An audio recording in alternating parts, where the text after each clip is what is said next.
A Bíblia diz: isto que o homem semear, isto ele vai colher. Por isso nós não acreditamos numa força impessoal, nós acreditamos nos princípios da palavra de Deus, que diz: se você plantar ódio e vingança, você vai colher ódio e vingança.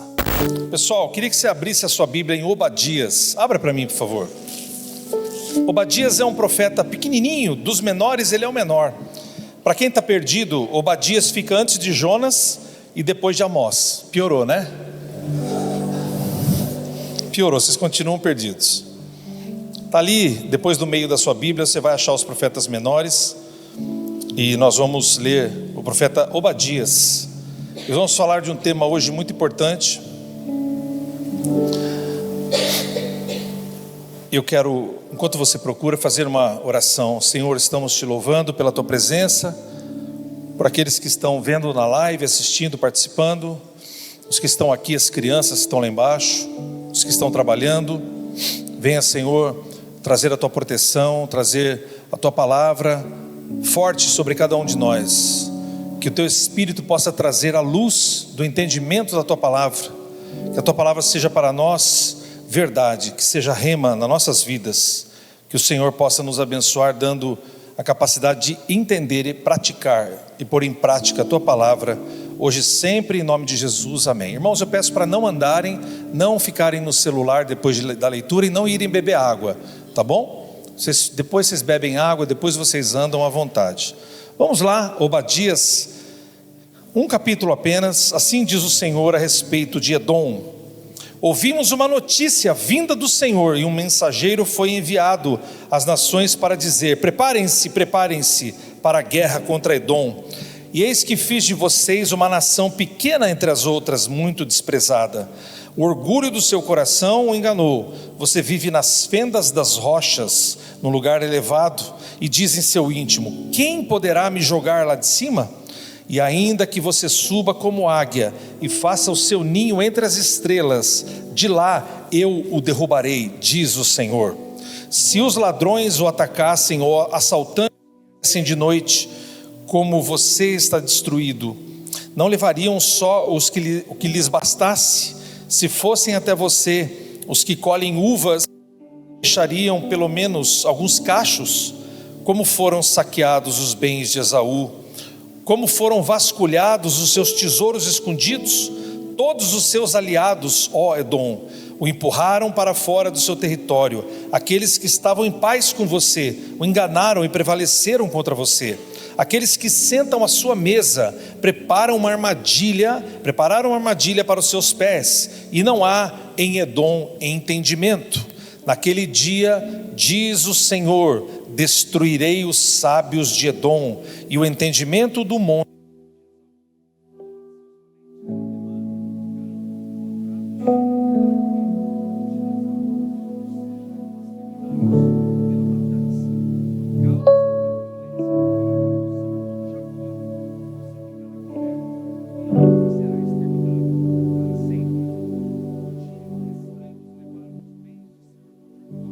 Você estava presente, e quando os estrangeiros entraram pelos portões e lançaram sorte sobre Jerusalém, você era um deles.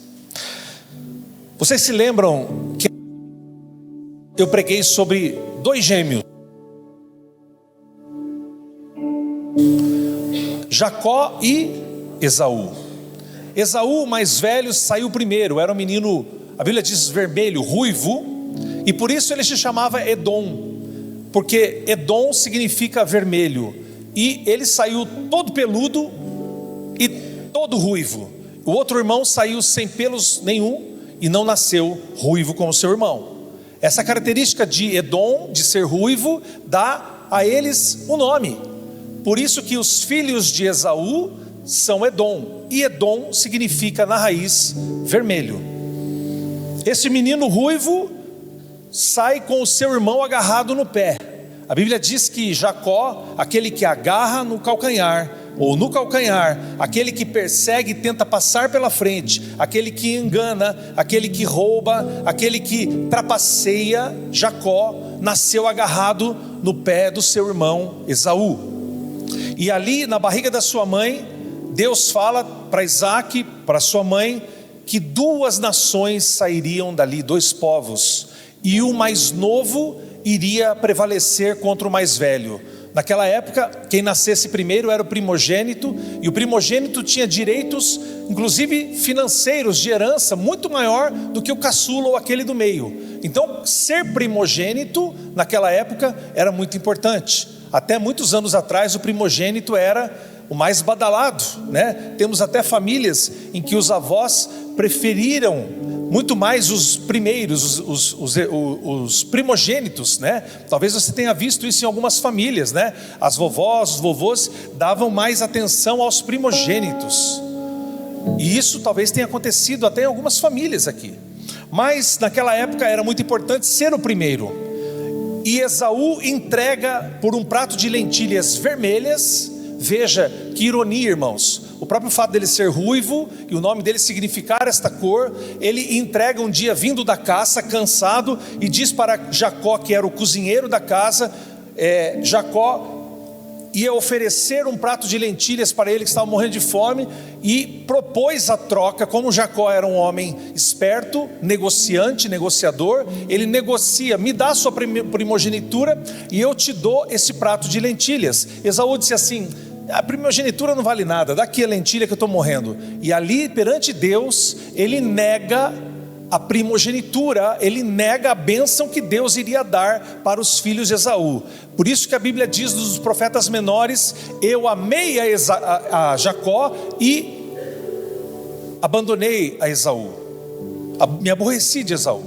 E estes homens passam 20 anos brigando, porque na verdade Jacó corre de Esaú, e eles vivem ali numa tensão de vingança, porque como Jacó enganou o seu pai cego, tirando a primogenitura, se vestindo como Esaú, o seu pai é enganado, a sua mãe patrocina esse engano, ajuda a Jacó a enganar o seu velho pai cego. Quando Esaú descobre que lhe foi roubado o direito da primogenitura, da herança principal, Esaú promete matar Jacó, e Jacó foge, fica 20 anos, e depois de 20 anos eles entram num acordo e se reconciliam numa cena muito linda no livro de Gênesis. Mas, irmãos, veja bem que problemas na família que não são 100% resolvidos podem gerar um ódio que dura por gerações. É isso exatamente o que aconteceu, porque os filhos de Esaú foram morar nas montanhas de Seir, e lá naquelas montanhas eles têm ali fortalezas, cidades nas rochas, e eles ficam ali encastelados nasquelas rochas, e eles prosperam, eles são negociantes, eles são comerciantes, eles viviam do comércio no deserto, da rota do comércio, eles vivem do comércio próximo do mar, eles eram homens que cresceram muito. Os filhos de Esaú se chamavam edomitas, os homens de Edom, e eles mantêm um ódio de Jacó, os seus irmãos israelitas. Tanto é quando Moisés, 400 anos depois que Jacó e Esaú se abraçaram e fizeram as pazes, os filhos perpetuaram o ódio. 400 anos depois da morte dos seus pais, eles estavam lá morando nas rochas, nas montanhas, e o povo de Israel vinha pelo deserto com Moisés. Aproximadamente 2,5 milhões de pessoas vinham, e ao chegar em Edom, naquela região, eles tinham que passar por Edom, e Moisés vai até a porta dos chefes dos edomitas, seus irmãos de sangue, bate na porta e diz assim: olha, nós sofremos na mão de Faraó, ficamos 400 anos, somos seus irmãos, nós podemos passar aqui pelo meio? Nós só vamos passar, nós não vamos fazer nada. Os edomitas dizem: não, vocês não vão passar por dentro das nossas cidades. Moisés faz uma proposta financeiramente interessante para ele e diz assim: olha, nós vamos passar aqui com o nosso povo, o nosso gado, e se nós comermos uma coisinha, se nós bebermos uma água, nós vamos pagar por essa água, pagar por alguma coisa que acontecer errado aqui com as nossas ovelhas, nosso povo. Eu vou pagar para vocês deixarem a gente passar. Poxa, a gente é irmãos, não é? Os edomitas, a Bíblia diz que eles disseram não. Em outra versão da Bíblia, dizem que os edomitas foram e atacaram os seus irmãos, ao ponto de Moisés dizer para o povo de Israel: pessoal, preste atenção pessoal, olha só, nós vamos ter que dar a volta, porque nossos irmãos edomitas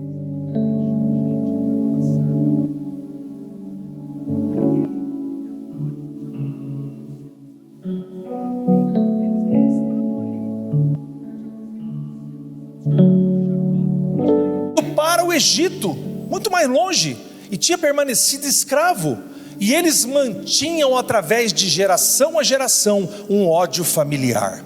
Por isso eu quero falar hoje, irmãos, sobre o destino de um coração vingativo. O que um coração que guarda rancor, mágoa e vingança pode fazer com uma pessoa.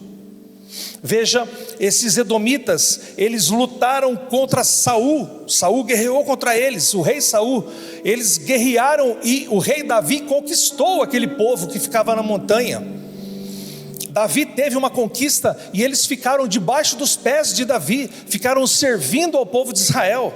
Depois houveram várias batalhas, várias lutas entre eles, traições, e até um homem que quis matar o Salvador das nossas almas, chamado Herodes o Grande, que perseguiu os meninos abaixo de 2 anos, que mandou matar as crianças de 2 anos para baixo, os meninos, naquela cidadezinha chamada Belém. Este homem, Herodes o Grande, ele era idumeu, e os idumeus eram homens que vinham da corrente da família de Edom.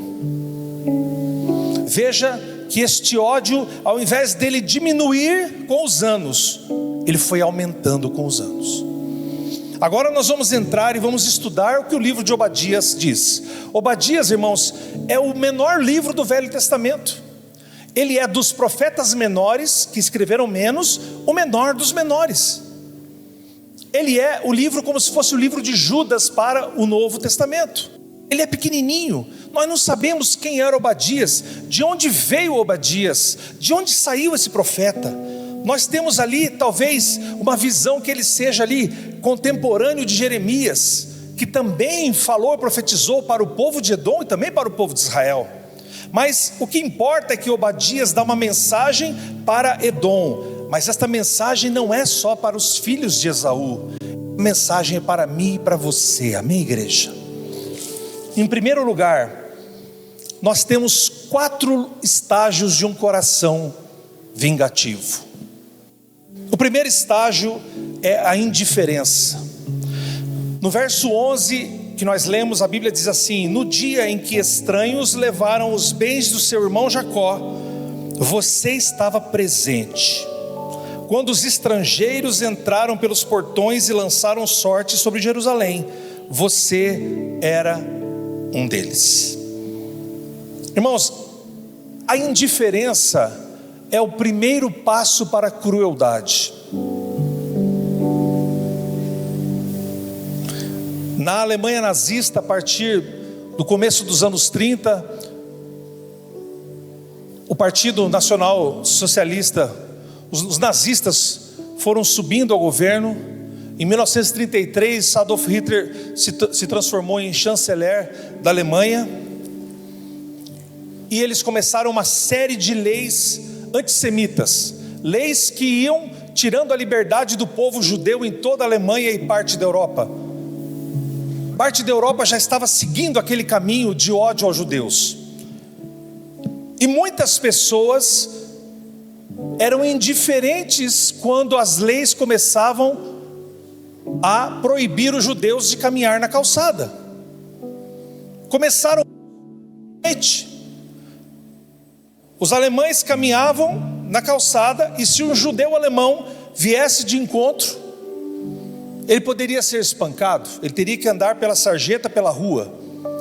E esse pequeno exemplo de leis que foram diminuindo a liberdade do povo judeu, se transformou no Holocausto, com mais de 6 milhões de judeus mortos em 1945, no final da guerra. O que isso quer dizer? Muitas pessoas foram indiferentes àquelas leis e aquele tipo de racismo contra a raça dos judeus. Muitas pessoas viam aquilo com total indiferença, porque a crueldade não nasce na violência, a crueldade nasce na indiferença. Quando a dor que o seu amigo sente não dói em você, é um passo para você se tornar um homem e uma mulher frio e cruel. Por isso, a palavra de Deus, na sua caderneta, Deus começa a anotar: Edom, vocês foram indiferentes com o seu irmão.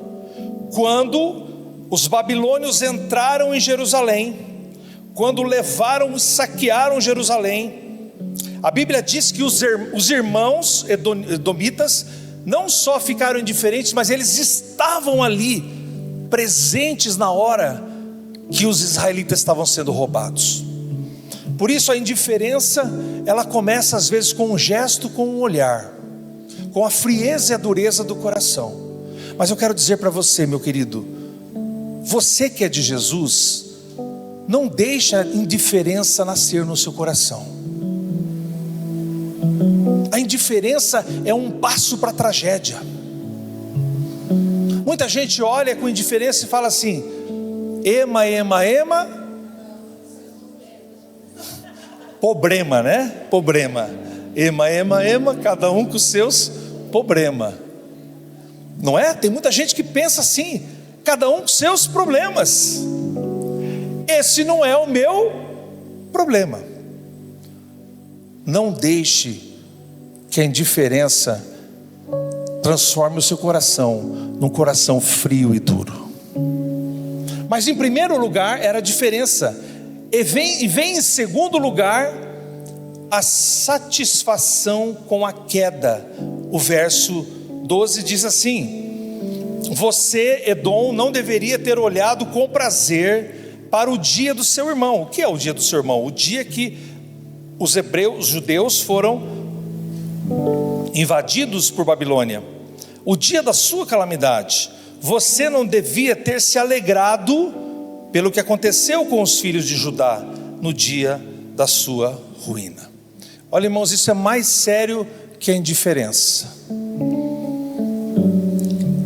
Isso é o que a gente chama de bem feito. Quem aqui nunca falou bem feito? No futebol a gente gosta de fazer isso bastante, né? Bem feito, a gente enche a boca para tirar sarro um do outro. Bem feito. Eu só permito no futebol, viu, irmãos?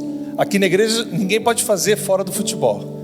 Quando você vê o time do outro, né, tomando aquela goleada, você enche a boca e fala: bem feito, e solta rojão ainda.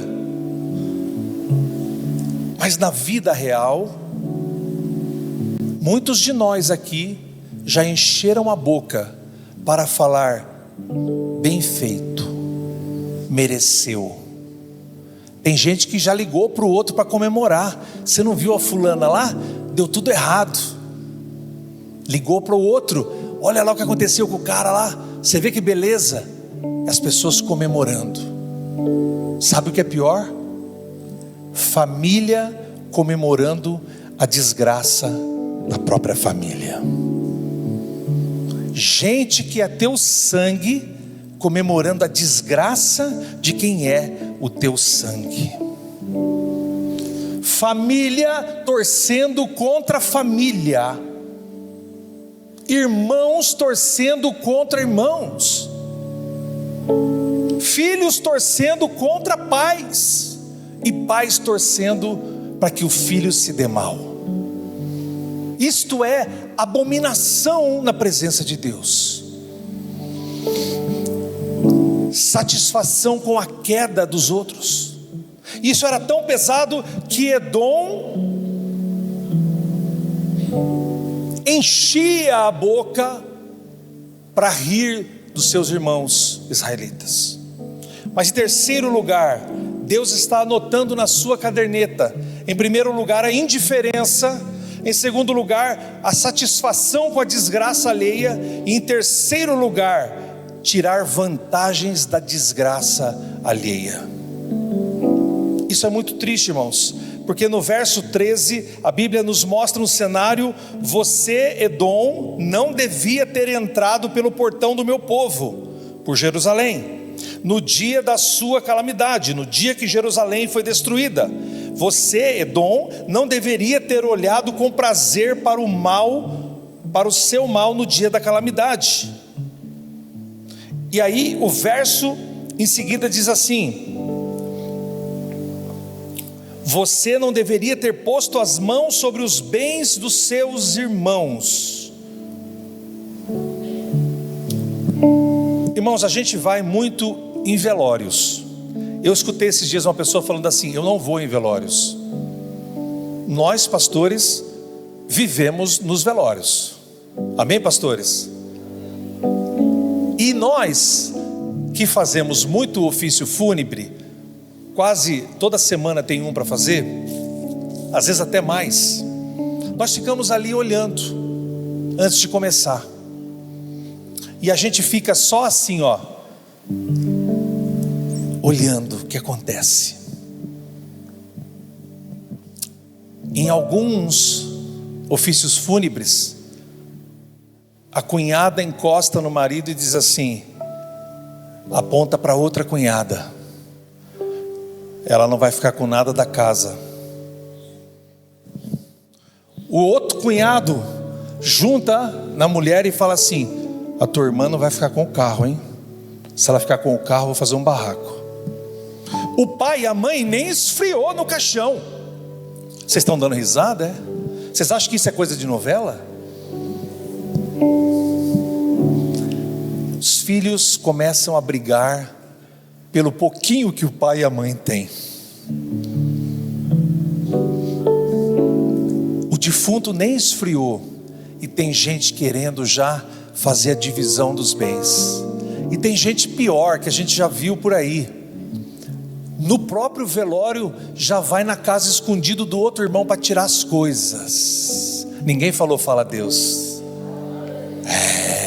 A gente sabe das coisas que acontecem aí, viu, irmãos? A gente sabe. Às vezes o pai e a mãe, coitado, nem esfriou ainda, já tem um na frente entrando na casa para tirar a televisão, mas isso tudo é coisa da minha cabeça. É coisa da minha cabeça. Aqui em Chavantes não existe isso. Sabe o que Deus diz para pessoas com o coração assim? Agora aguenta. Você não deveria ter tirado vantagens de alguém que está em desgraça. Tem gente que é especialista em tirar vantagem de pessoas que estão mal espiritualmente, mal financeiramente e mal psicologicamente. O golpista que arranca o dinheiro das pessoas no WhatsApp, vocês sabem muito bem, né, como é que funciona o golpista que arranca dinheiro dos outros no WhatsApp. Nós temos aqui alguns exemplos. O golpista que arranca o dinheiro de uma senhora, ou aqueles que fraudam o INSS. Mas a gente não pode falar.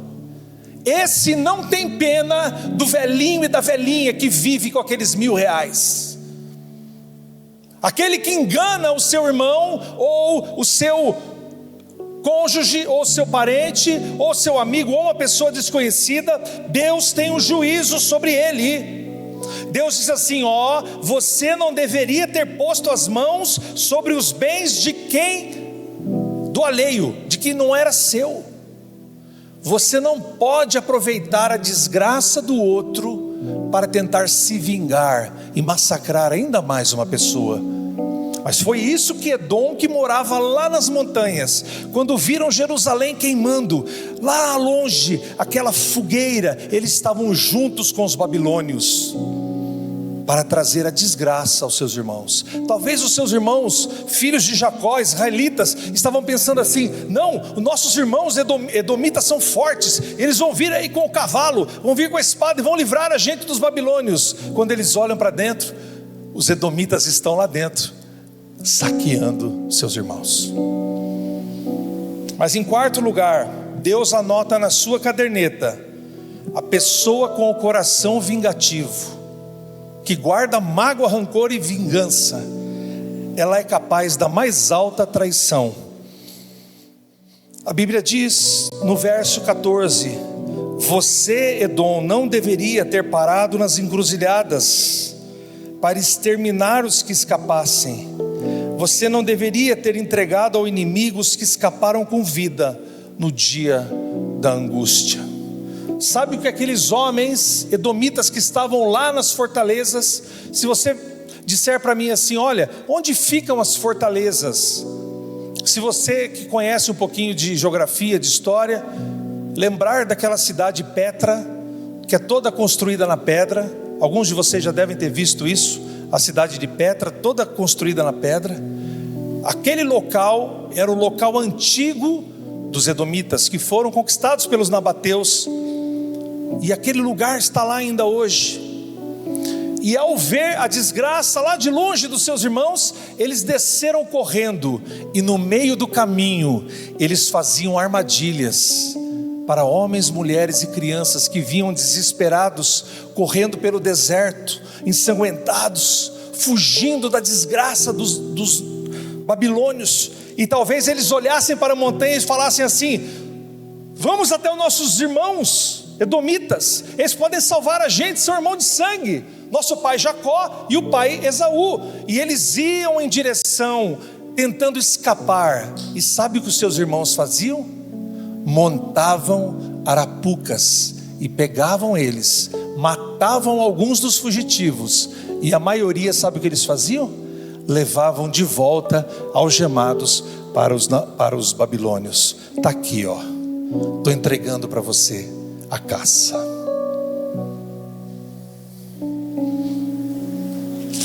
Deus anotou esses 4 estágios de um coração vingativo.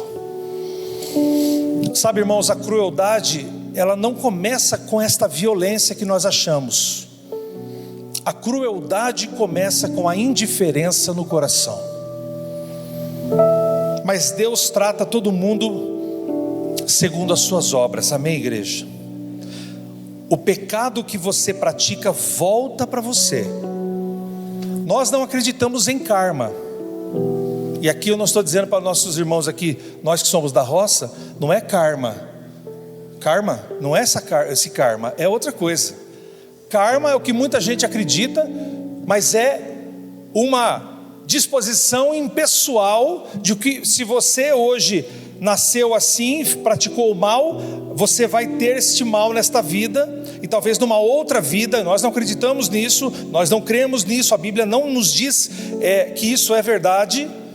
Então hoje você praticou o mal, e nesta vida vem o pagamento, vem o karma.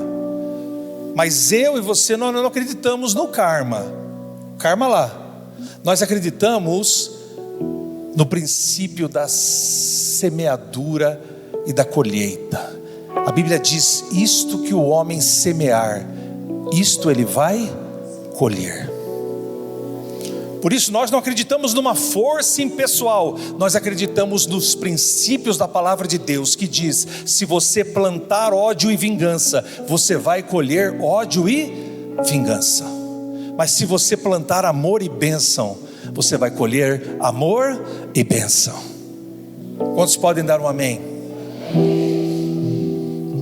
Em Gálatas 6:7 a Bíblia diz assim: não se enganem, de Deus ninguém pois aquilo que a pessoa semear, isto também colherá. Irmãos, há uma diferença muito clara aqui no monte Esaú e no monte Sião. No monte Esaú existe orgulho, e no monte Sião existe humildade. No monte Esaú existe a autossuficiência. Eu faço porque eu sou bonzão, eu tenho formação, eu tenho família, tenho dinheiro, tenho coisas, tenho bens, eu tenho visão, eu sou sortudo, o que eu quiser fazer eu faço. Essa autossuficiência que o ser humano tem, confiar nas suas próprias riquezas, na sua própria sabedoria, na sua própria articulação intelectual. Eu faço. Isso era característica dos edomitas. Eles eram homens autossuficientes, eles eram orgulhosos, eles eram comerciantes, eles eram bons, ricos. Mas no Monte Sião existe a dependência de Deus. No Monte Esaú existe a segurança humana. Eu faço, eu garanto. Mas no Monte Sião existe a libertação e a dependência só de Deus.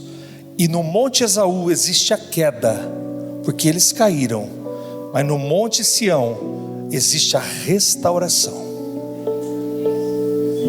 Portanto, irmãos, enquanto Edom ao longo dos séculos foi perdendo, foi conquistado por Davi, depois foi perdendo, foi conquistado pelos árabes nabateus. Edom foi perdendo tudo, porque assim disse a boca do profeta, segundo a palavra de Deus. Enquanto Edom foi perdendo tudo, Sião foi restaurando e recebendo tudo. E hoje, quando nós vamos lá para o mapa, ali pertinho do Mar Morto, nós não vemos mais na montanha nenhum povo vivendo lá. Mas quando nós olhamos para Israel, lá está a menor nação daquela parte da Ásia, e está uma nação abençoada por Deus.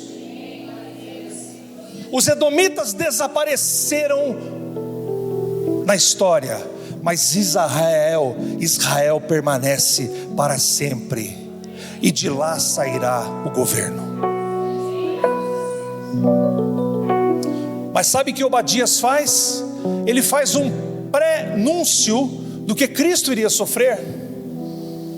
Cristo foi abandonado pelos seus, Cristo foi ridicularizado, ele teve as suas roupas roubadas e saqueadas pelos romanos, a sua túnica, e Cristo foi entregue aos seus inimigos por um de seus maiores amigos, chamado Judas Iscariotes. Jesus sofreu os 4 estágios do coração vingativo endurecido dos homens naquela época. Os judeus queriam matar Jesus de todas as formas, mas, meu querido, Jesus na cruz absorveu tudo que nós merecíamos, para abrir o caminho para mim e para você, do arrependimento, do perdão, do amor e da libertação. Ninguém precisa estar sendo servo de rancor, ódio e amargura. Nós podemos em Jesus desfrutar o amor, desfrutar a graça, desfrutar a libertação que Jesus nos deu. Meus irmãos, mesmo com tudo o que os edomitas fizeram aos seus irmãos israelitas, lá em Deuteronômio 23:7, Deus diz assim para o povo de Israel: não abomine o edomita, pois é teu irmão. Enquanto o diabo estava encalacrado na alma daqueles homens odiosos, o Deus de Israel dizia para Israel: não maltrate Edom, porque Edom é teu irmão. E depois em Deuteronômio 2:5, Deus diz assim ao povo de Israel: não entre em conflito com eles, porque eu não darei a vocês nem sequer uma planta de um pé de terra deles, porque aquela terra é de Edom, mas vocês têm a terra que mana leite e mel.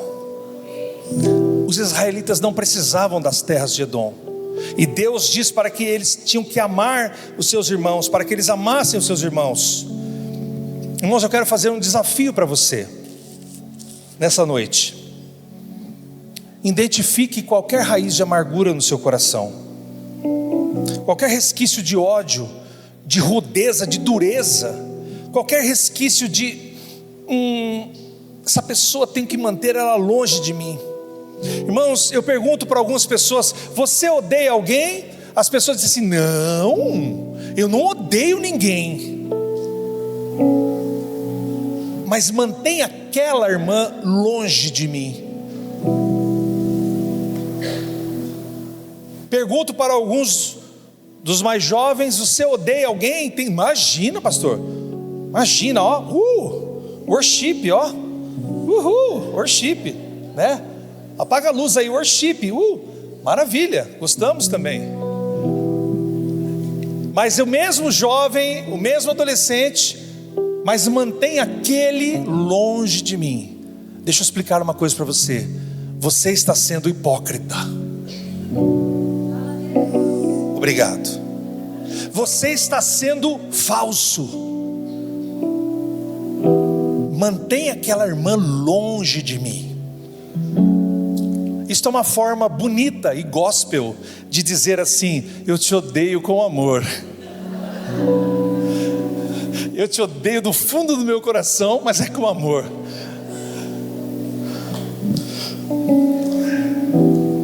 Não se alegre com a queda de alguém que te feriu. Ah, irmãos, como a gente torce para quem machucou a gente se dar mal na vida. Já superaram isso, né? Irmãos, vocês são incríveis, cara. Olha, vocês estão num nível já guru, hein? Longe. Como as pessoas, então vou mudar. Como as pessoas torcem para quem te fez mal se dar mal na vida. Não é verdade, irmãos? Mas o coração que é de Jesus é um coração perdoador.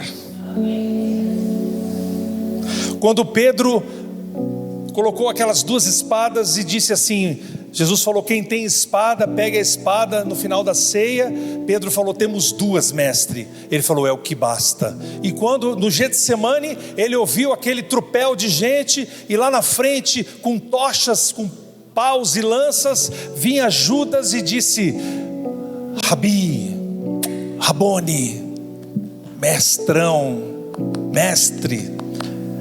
Rabi era grande mestre. E quando Pedro percebe que é uma traição, se fosse eu, não teria cortado a orelha do Malco, eu teria cortado a cabeça do Malco. Ele corta a orelha e Jesus diz assim: Pedro, é o seguinte, os que usarem da espada, pela espada morrerão. O que isso quer dizer para nós aqui em Chavantes hoje? Os que usarem de ódio e vingança vão morrer fruto do ódio e da vingança. Já viu irmãos que morreram obrigado? Famílias que brigaram. Ah, meu pai, eu já não falo com meu pai, vai fazer uns 15 anos.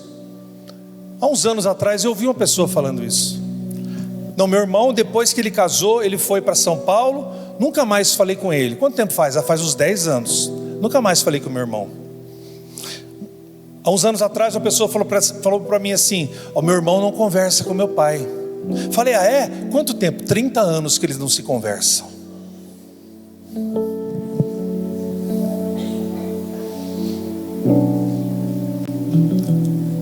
Seja humilde, perdoe e peça perdão.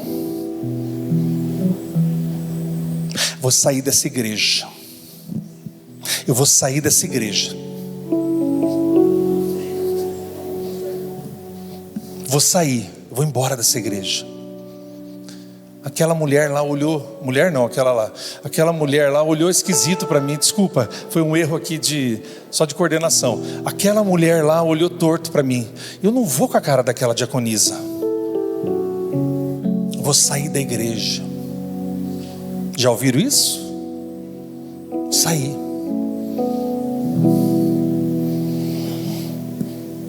Em último lugar, perdoe antes que a mágoa se transforme em crueldade. Perdoe antes que a mágoa e a vingança tome conta do seu coração. O que é um coração vingativo? É um coração duro, magoado, amargurado e ressentido, que não abre espaço para o perdão da cruz que Jesus derramou sobre nós. Jesus poderia olhar para Deus e dizer no momento do Gólgota, aquelas 7 frases mais lindas de todo o universo, Ele poderia dizer: quer saber, meu Pai, mata toda essa raça aí. Acho que se fosse algum de nós, a gente faria isso, irmãos, com gosto. Estou sendo aqui chicoteado, cuspido, perfurado por pregos, 39 açoites, fui abandonado, traído. O Senhor quer saber, Pai? Não tem nada de perdão não. Manda um raio, queima essa tigrada tudo aí.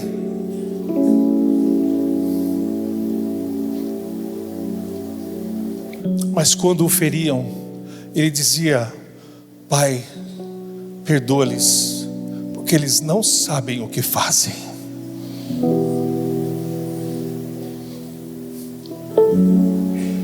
E quando ele disse: Tetelestai, está consumado, ele abria com as chaves do seu sangue e do amor, ele abria um portal para nós, onde o ódio não reina mais, onde a raiva não reina mais, onde a vingança não reina mais, reina só o amor e o Espírito que Ele nos deu através do Consolador Jesus Cristo.